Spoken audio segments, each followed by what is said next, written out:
I'm Brian Carpenter, host of Fresh Air at 5, a part of the Education Podcast Network, just like the show you're listening to now. Shows on the network are individually owned and opinions expressed may not reflect others. Find other interesting education podcasts at edupodcastnetwork.com. Coming up on episode 263 of the House of EdTech podcast, we are talking about the importance of education. Strike up the band.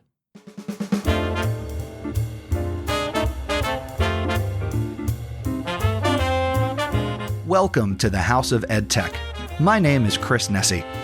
The House of EdTech launched in 2014, giving me the opportunity to speak with teachers, leaders, and creators so you can more effectively integrate technology, strengthen your pedagogy, and have more confidence in your classroom and school so you can make an impact. Get involved with the podcast by visiting my website, chrisnesi.com. Using technology isn't difficult, and this is where it begins. This is the House of EdTech. Welcome back to another episode of the podcast. If you are a first-time listener, welcome. If you're a returning listener, welcome back. I'm really glad that you are here with me for this episode. Now, if you have been listening basically at any point in this show's history, you know that we usually talk about the latest in EdTech tools and how technology is shaping our classrooms. But in this episode, I want to step back and I want to look at the bigger picture. This episode isn't about using less technology or, pushing it aside. I'm still a fan of technology and what it can do in education, for sure. It's about something even more important. The role education itself plays in our lives and in the world that our students live in. Education is more than apps. It's more than devices. It's not about the platforms. Education is about people. It's about growth. It's about the way learning shapes us as people, as human people. So think of this episode as, like a little reset, a reminder that no matter how much technology we use, what really makes the difference is the learning that happens, the connections that we build, and the opportunities that education creates. Stick with me because we are going to get into why education beyond technology matters so much in today's world, not just for classrooms, but for our communities and for all of us as lifelong learners.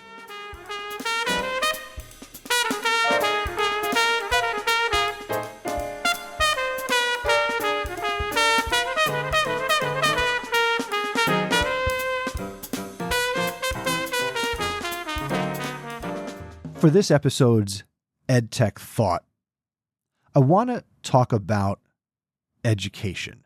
Duh, that's what this whole episode's about. But I want to start with a phrase that I believe is very common. Education is the great equalizer. And you know what? I really believe that that's true.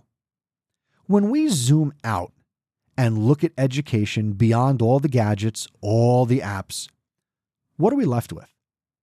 We are left with our ability to talk about something that changes lives. Think about it. Education isn't just about memorizing facts or passing tests, despite how much we assess our students. It's about opening doors. It gives people the tools to think critically, to ask better questions, and to make informed decisions. Those aren't just classroom skills. Those are life skills. Now, don't get me wrong. The previous 263 episodes, in one way, shape, or another, are all about education technology. I love technology. You know me. This show was built on sharing how technology can make a difference in teaching and learning. But the real magic happens when education helps us grow as people. when it teaches us how to collaborate, how to communicate, how to create, how to think critically. And I'm going to add a fifth C, how to contribute to something bigger than ourselves. And here's the thing. Education, as you and I know, doesn't stop when you get your high school diploma. It doesn't stop when you get a college degree or you get technical training. It's a lifelong journey. Whether you're learning a new skill at work, picking up a new hobby, or just trying to understand the world even a little bit better. That's education. That's growth. So, as we move forward in this world and through our lives where technology will only keep advancing, let's not lose sight of the fact that education is the foundation. Technology is the tool, but education is the purpose. And that purpose? It's to create thoughtful, capable, and connected people who can thrive in any situation. That's my EdTech thought.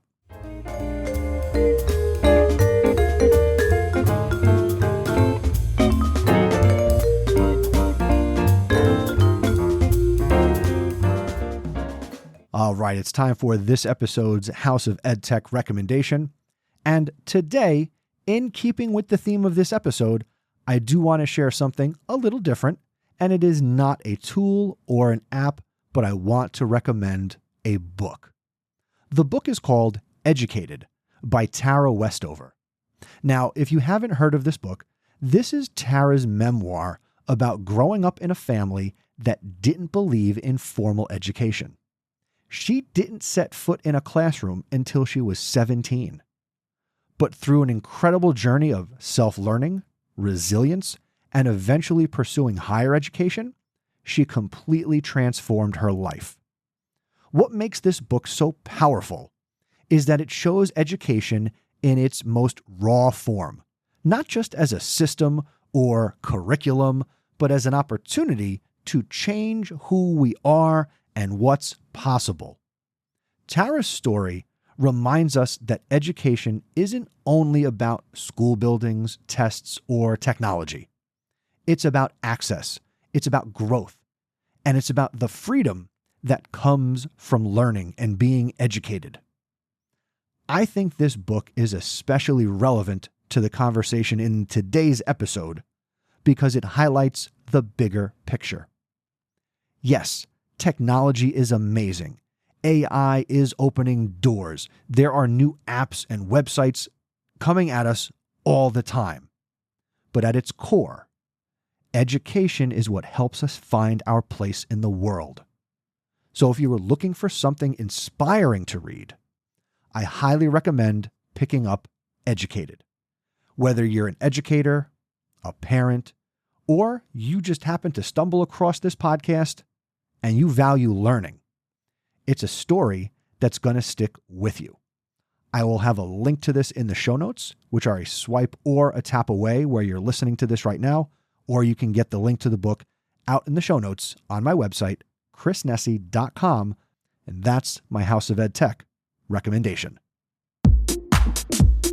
Let's talk about a tech tool you might not be using yet, but absolutely should. Mint Mobile. As teachers, we're all about maximizing resources. Whether it's squeezing the last bit of ink out of a marker or finding innovative ways to make the most of your classroom tech. Why not apply that same philosophy to your cell phone bill? Mint Mobile offers premium wireless service starting at just $15 a month. Yes, you heard that right, $15 a month. That's less than the cost of a box of dry erase markers. And as tech-savvy educators, I know you'll appreciate the simplicity. You can manage everything online or through their app. No sneaky fees, no waiting on hold with customer service for hours. Here's the best part for us tech enthusiasts. Mint Mobile runs on the nation's largest 5G network. So whether you're using your phone to grade assignments, share lesson plans on Google Drive, or listening to this very podcast, you'll have the speed and reliability that you need. And as educators, let's be real, every dollar counts. Saving money on your phone bill means more money in your pocket to spend on things that matter, like investing in EdTech tools, grabbing supplies for your classroom, or just treating yourself to something nice. Switching to Mint Mobile is super easy. I did it 4 years ago. You can keep your phone number and your phone, because who has time to update all those school contacts? They'll even ship you a SIM card or provide you with an eSIM for free. So why not make the switch today? Head to chrisnesi.com/mintmobile to get started. That's chrisnesi.com/mintmobile to cut your wireless bill to just $15 a month. Save money, stay connected, and teach smarter. That's Mint Mobile. Let's get back to the show. You know, when I think about the role that education plays in our world, I am reminded of just how much of an equalizer it really is. It doesn't matter where you come from or what resources you have. When education is accessible, it has the power to truly change everything. I have seen it in classrooms, and I'm sure you've seen it too. There's that moment when a student finally connects the dots, when something clicks, when you get that light bulb moment and you can almost see the future open up a little bit wider for them. That spark isn't about the tech tool that they're using. It's about the learning itself. It's about possibility. Education isn't only about kids in school. It's about all of us. We are constantly learning and evolving. Whether you're a parent figuring out how to support your child or an adult picking up a new skill later in life, education is what keeps everybody moving forward. Education is what helps us grow into better versions of ourselves. Technology, of course, plays a role in that. It makes learning more accessible than ever before. But let's be honest, technology without purpose doesn't do much. You can have the most advanced tools in the world, but if the learning isn't meaningful, if the learning doesn't stick, education is what gives those tools purpose. And history proves this point over and over and over and over, and you get the point. Take, for example, the story of Malala Yousafzai, a young girl in Pakistan who believed so deeply in her right to an education that she risked everything for it. Her story isn't about technology. It's not about Google Docs. It's not about Plickers. It's not about fill in the blank with technology here. Her story is about courage and the belief that education can transform lives and communities. Malala's voice sparked a global movement and a global conversation reminding everybody that education isn't a privilege. It's a right. Sticking with history, think about the GI Bill here in the United States after World War II. Millions of returning soldiers were given the chance to attend college, buy homes, and build stable lives, not because of technology, but because of access to education. That policy didn't just change individual lives, it reshaped the entire American middle class. These examples that education has always been about opportunity. Education is the chance to learn, to grow, and to contribute. Technology might accelerate the process today, but the foundation remains the same.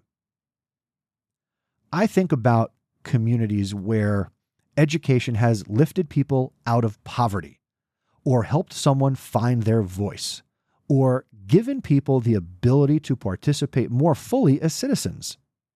That's the bigger picture. It's not just about jobs or grades. Sure, those matter. It's about building a society where people can think critically, communicate effectively, and understand one another. And maybe that's the most important thing education gives us: connection. This fifth C that I'm running with today. When we learn, we don't just take in information. We connect with ideas. We connect with people. We connect with possibilities that might have felt out of reach before. That's what makes education such a powerful force. So, as much as I love technology, and believe me, I do, I think the real takeaway is that education is about people. It's about lifelong learning, about curiosity, and the way that knowledge shapes not just what we can do, but who we can be. At the end of the day, education beyond technology is really about creating a better world. One learner, one connection, and one moment at a time.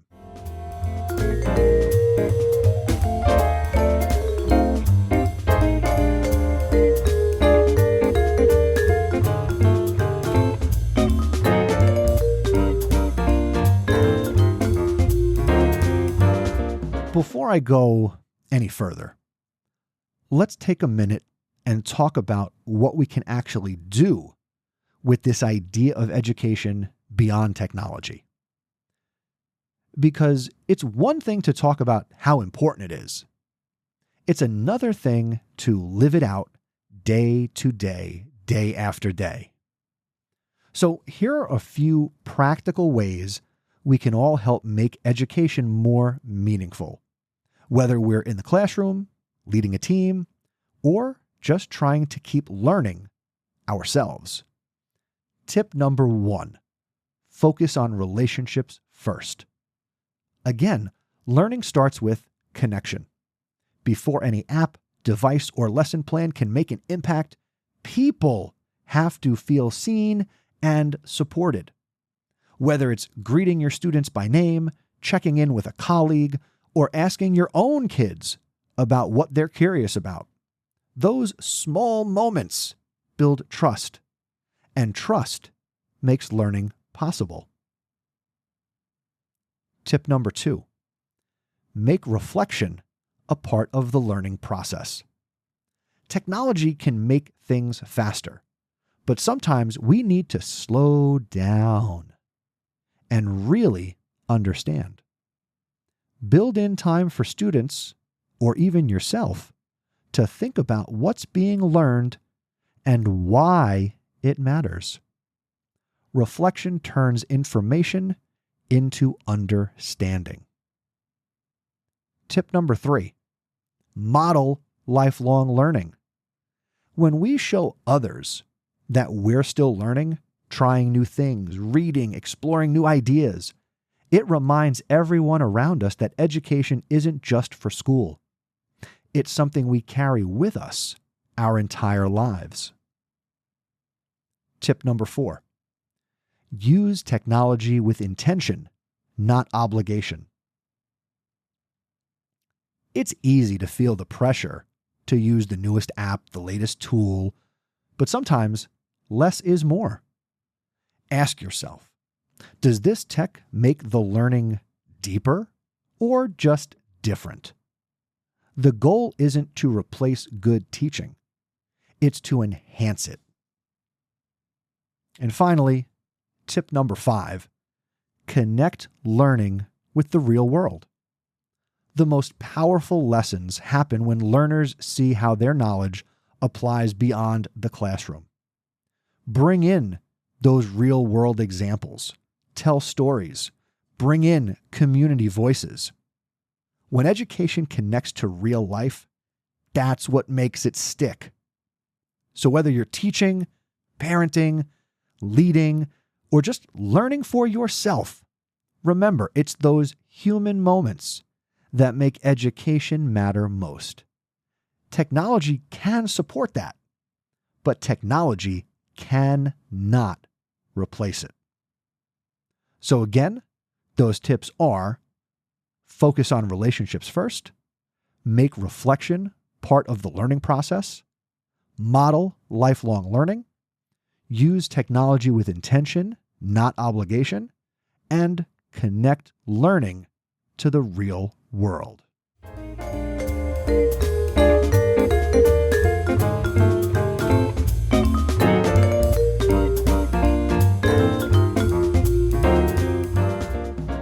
All right, so for this episode, in preparing my thoughts and typing up my notes and getting my ideas together, I did something a little different. While I would love to get questions in advance, it's a little tough to do sometimes on a podcast. So I took all my notes and I threw them into ChatGPT, and I said, what are some questions that an educator might have based on the things I want to talk about? So I want to share 2 questions that ChatGPT came up with, and I'm going to answer them. So the first question is, what can an educator do when their schools push tech integration more than teaching itself? Sometimes it feels like we're being asked to use technology and it's mandated. And some teachers in some places might feel like they've got to use it for the sake of using it. Here's a new app, here's a new dashboard, a new system every few months or every school year. And before you know it, you're spending more time figuring out the tool than connecting with your students. So here's my take. Start with your why. Thank you, Simon Sinek. Ask yourself, what's the learning goal here? Once you're clear on that, choose the tech, or maybe no tech at all. What's going to help you get there to the learning? Don't let the tool drive the lesson. Let the learning drive the tool. And remember, you have permission to push back. Respectfully, of course. If you know a simpler, more effective way to help students understand something, share that with your team or your administrators. Schools need those voices. Innovation doesn't always mean more tech. Sometimes, just sometimes, it means better teaching. All right, here is the second question that ChatGPT came up with. What role does technology still play in supporting equitable access to education? This is an important question. While this episode has been about education beyond technology, I don't ever want to discount what technology can do, especially when it comes to equity. For so many learners, technology is the bridge. It's what makes education possible when distance, a disability, or circumstance would otherwise make it out of reach. Think about when students in rural communities who can now take advanced courses online, or adults who can earn a degree through flexible virtual programs while still working full-time. The key is making sure technology isn't just available, but accessible. Access means more than devices. It means internet connectivity, digital literacy, and ongoing support. When those pieces come together, technology becomes a powerful equalizer. But again, tech alone is not the answer. It's the people behind it. Teachers like you and me, mentors, communities. Those are the people who make it meaningful. Equity isn't achieved by handing someone a device. It's achieved when we make sure everyone has the chance to learn, everyone has the chance to grow, and everyone has the chance to thrive with the tools they have. So, when we look at all of this, and by the way, please let me know what you think of me using AI to bring in questions to answer. I thought I would give it a try, right? Using technology isn't difficult, just give it a try. That's what we do here So I tried something different. I would certainly like to know what you think. Email is feedback@chrisnesi.com. All right, anyway. When we look at all of this, the challenges, the opportunities, the balance between tech and true learning, it really comes back to this simple truth. Education is the foundation. Tech gives us the tools, but it is we, the people, who give those tools purpose. And that's what I hope you take away from today's episode. Yes, apps and devices matter, but what matters more is that curiosity, that compassion, that connection, along with being creative and communicating and critical thinking and collaboration. Let's put a bow on this episode.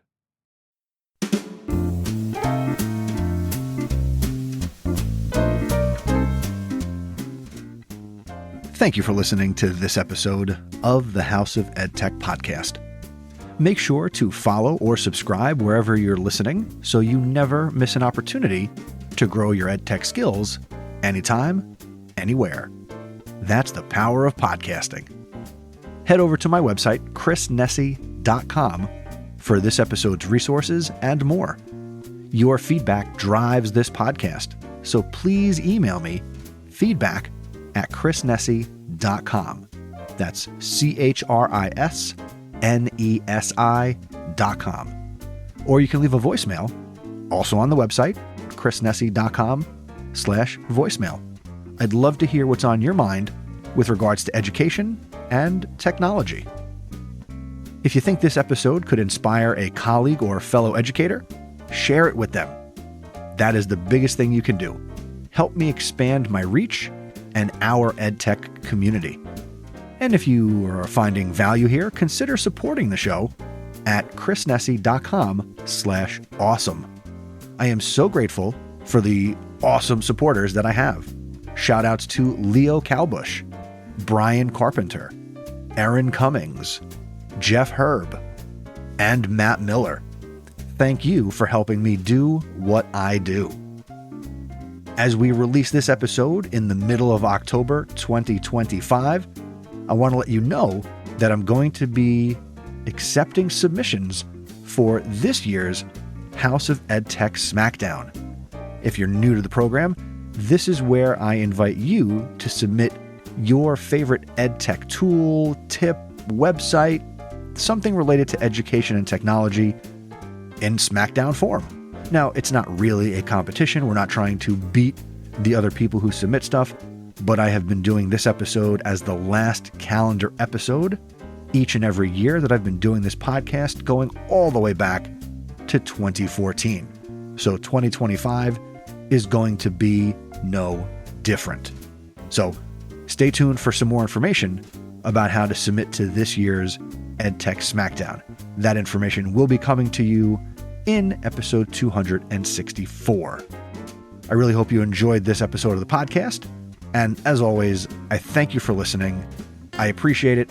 I know that here in the fall and, through the summer, I haven't released a lot of content, but I'm only trying to release content when I am inspired and have something to say. So I'm not forcing it. But here's what I will say, and here's what I will force on you. My belief that using education technology isn't difficult. Just give it a try.